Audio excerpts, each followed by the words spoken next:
जय माँ विजयासेन आप सभी को। तो आज की इस वीडियो में हम आप लोगों के लिए पितृदर्शन और पितृ प्रसन्नता के ऊपर जानकारी देने वाले हैं। जैसा कि हमने आप सभी को बताया था कि आप सभी पितृ पक्ष में एक दिवसीय साधना कर सकते हैं, जिस साधना को करने के बाद आप लोग अपने पितरों के दर्शन कर पाएंगे।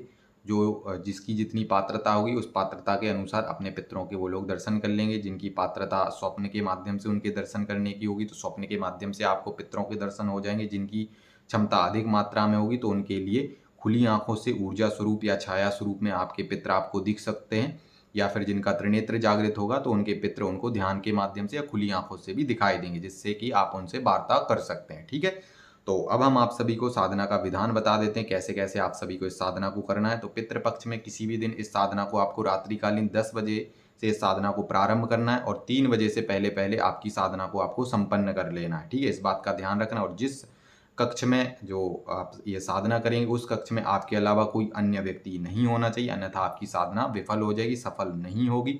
इस बात का भी आप लोगों के लिए ध्यान रखना। और साधना के दौरान आपकी पितरों के नाम से जो आप दीपक जलाएंगे उस दीपक की रोशनी के अलावा कोई अन्य रोशनी आपके कक्ष में नहीं होना चाहिए। इस बात का भी आपके लिए ध्यान रखना है। ठीक है ना। अब आप लोगों को बता देते हैं कि जब आप ये साधना प्रारंभ करेंगे तो आप लोगों के लिए रात्रि में 10 बजे नहा धो करके तैयार होकर के अपने साधना कक्ष में पहुंच जाना है। साधना कक्ष में पहुंचने के बाद में आपको दक्षिण दिशा में एक लकड़ी की बजोट बिछानी। लकड़ी की बजोट के ऊपर एक नया वस्त्र बिछाना है। ठीक है, 1.25 मीटर का वस्त्र बिछा लीजिए। उसके ऊपर आप लोगों के लिए एक बड़ी चावल की ढेरी बनानी है और उस ढेरी के ऊपर सरसों के तेल का एक चौमुखा दीपक बना करके विराजमान कर देना है। उसके बाद में आपके घर में जैसे मान लीजिए 4 पित्र, 3 पित्र या 5 पित्र हैं तो वो आप लोगों को पता होगा, तो आपके लिए दीपक के चारों तरफ एक छोटी छोटी चावल की ढेरियां बना देनी है। ठीक है, जैसे 5 पित्र हैं आपके घर में तो 5 ढेरी बना दीजिए। सभी पित्र का नाम स्मरण करते करते 5 ढेरियां बना लीजिए। ठीक है ना, इस तरह से आप ढेरी बना लीजिए। उसके बाद में आपके पास गंगा मैया या नर्मदा मैया या कोई भी पवित्र नदी का जल होना चाहिए, पुष्प होना चाहिए, आपके पास दूबा होना चाहिए। ठीक है ना, कुश होना चाहिए, कुशा जिसे हम बोलते हैं। ये सारा सामान आप रख लीजिए। और कुशा का अगर आपके पास आसन है तो बहुत अच्छी बात है, क्योंकि कुशा के आसन पर बैठ करके अगर आप पितरों का जप करते हैं तो पितर बहुत ज़्यादा प्रसन्न होते हैं। ठीक है ना, तो इस बात का आप लोगों के लिए ध्यान रखना है। और अगर आपके पास ज़्यादा मात्रा में कुशा है तो फिर जो लकड़ी की बजोट आपने बिछा रखी जिसके ऊपर सफ़ेद वस्त्र बिछा रखा है उसके ऊपर भी आप कुशा बिछा दीजिए। कुशा के ऊपर चावल की ढेरियां बनाइए। ठीक है ना, जो अपने पितरों को आप स्थान देंगे कुशा के ऊपर ही स्थान दे सकते हैं, तो और ज़्यादा आपके पितर आपसे प्रसन्न होंगे। ठीक है, इस तरीके से आप पितरों की सेवा कर लीजिए।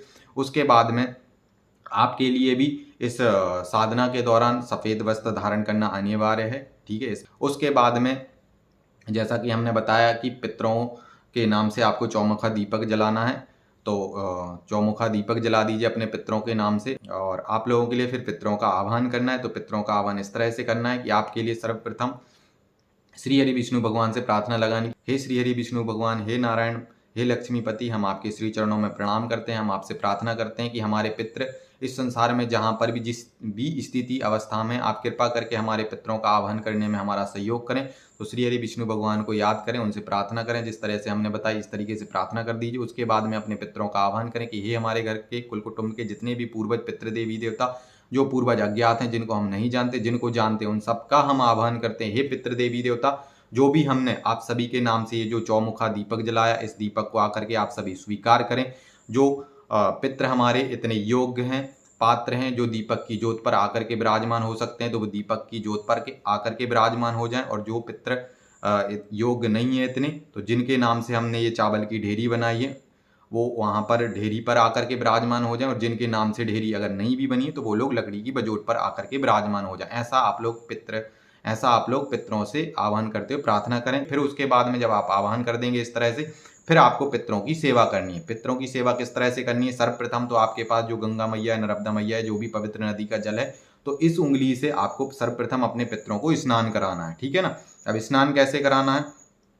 या तो कुश ले लीजिए, अगर कुश नहीं है आपके पास तो इस उंगली से स्नान कराएं। एक एक दो दो बूंद ओम नमो भगवते वासुदेवाय नमः इस मंत्र का जाप करते हुए एक एक दो दो बूंद सभी चावल की ढेरी के ऊपर जो अपने पितरों के नाम से बना रखी उनके ऊपर जल चढ़ाते जाना है। 1 बूंद, 4 बूंद या 5 बूंद या 7 बूंद, इस तरह से जल चढ़ाते जाइए।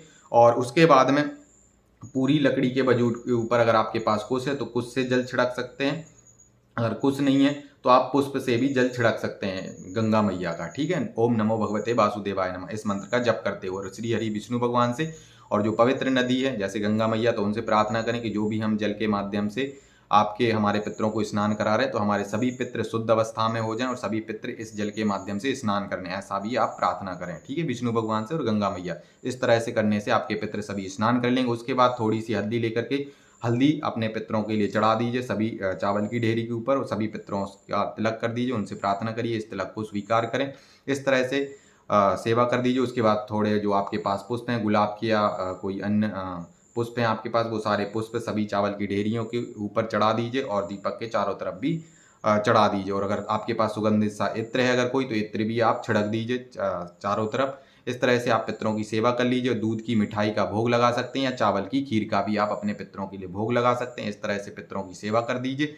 उसके बाद में आप लोगों के लिए क्या करना है, जो हम मंत्र बताने वाले हैं, इस मंत्र का एक ही बैठक में आप लोगों के लिए या तो 51 माला जाप करना है या फिर 108 माला जाप करना है। इससे कम नहीं होना चाहिए, या तो 51 या 108 माला। अगर आप 108 माला जाप करते हैं तो बहुत ही ज्यादा उत्तम रहेगा, अगर 51 करते हैं तो भी सही है, कोई दिक्कत नहीं है, ठीक है ना।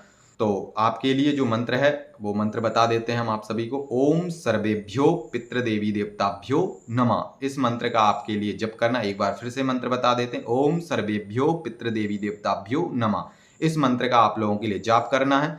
और जप करने से पहले आपके लिए फिर से संकल्प लेना है, अपना नाम अपना गोत्र बोलना है और प्रार्थना करनी है। जो पितरों के नाम से दीपक जला रखा है उस दीपक को साक्षी माने कि जो भी हमने अपने पितरों के नाम से दीपक जला रखा है, इस दीपक की ज्योत को साक्षी मान करके हम यह संकल्प लेते हैं कि हम अपने पितरों की प्रसन्नता के लिए, पितृ दर्शन करने हेतु हम हमारे जो भी पितृ हैं उन पितरों का जो मंत्र है ओम सर्वेभ्यो पितृदेवी देवताभ्यो नमः इस मंत्र का एक ही बैठक में 51 माला जप करने जा रहे हैं। इस तरह से आप संकल्प लें और प्रार्थना करें कि इस जप के करने से हमारे सभी पितृ हमसे प्रसन्न हो और साथ में हमारे पितृ हमें दर्शन दें, ऐसी हमारी इच्छा है। और इसी इच्छा को लेकर के ये जप हम कर रहे हैं। साथ में इस जप पूर्ण होने के बाद में 108 घी से और गुड़ के मिश्रण से या चीनी के मिश्रण से गाय के गोबर के उपले को जलाकर उसके ऊपर होम करेंगे इसी मंत्र का। इस तरह से आप संकल्प ले लें, संकल्प छोड़ दें। इस तरह से करने के बाद में आप लोग अपना जप पूर्ण कर लीजिए। उसके बाद में 108 बार जैसा हमने बताया होम कर दीजिए आप लोग। होम करने के बाद आप लोग जब ये सारी सेवा करेंगे तो उसी सेवा के दौरान आप लोगों के लिए कहीं ना कहीं ध्यान के माध्यम से आपके पितृ आपको दर्शन दे सकते हैं। जब आपका जप चल रहा होगा ओम सर्वेभ्यो पितृदेवी देवताभ्यो नमः, तो इसी मंत्र जप के दौरान ध्यान में आप लोगों के लिए पितरों के दर्शन हो सकते हैं, या फिर रोशनी के माध्यम से ऊर्जा स्वरूप में ब्लू कलर की आपको रोशनी दिख सकती है, या फिर आपके पितृ जिस अवस्था स्थिति में होंगे उस स्थिति अवस्था की एनर्जी भी आपको दिख सकती है, या फिर छाया चित्र दिख सकता है। खुली आंखों से भी आपकी योग्यता पात्रता अच्छी है तो खुली आंखों से भी आपके पितृ आपको दर्शन दे सकते हैं साधना के दौरान ही। और जिन लोगों की पात्रता योग्यता कम है तो उन लोगों के लिए उनके पितृ स्वप्न के माध्यम से दर्शन दे सकते हैं। तो आप लोग 3 बजे से पहले पहले अपनी साधना को समाप्त करके सो जाइएगा, तो आप लोगों के लिए स्वप्न के माध्यम से भी आपके पितृ दर्शन दे सकते हैं, आपको आशीर्वाद देंगे खूब सारा। तो इस तरह से ये साधना है एक दिवसीय, बहुत सिंपल और बहुत साधारण सी ये साधना है। इसमें किसी भी विशिष्टता की आवश्यकता नहीं, बहुत साधारण तरीके से साधना को कर सकते हैं आप सभी और अपने पितरों के दर्शन कर सकते हैं और पितरों को प्रसन्न भी कर सकते हैं।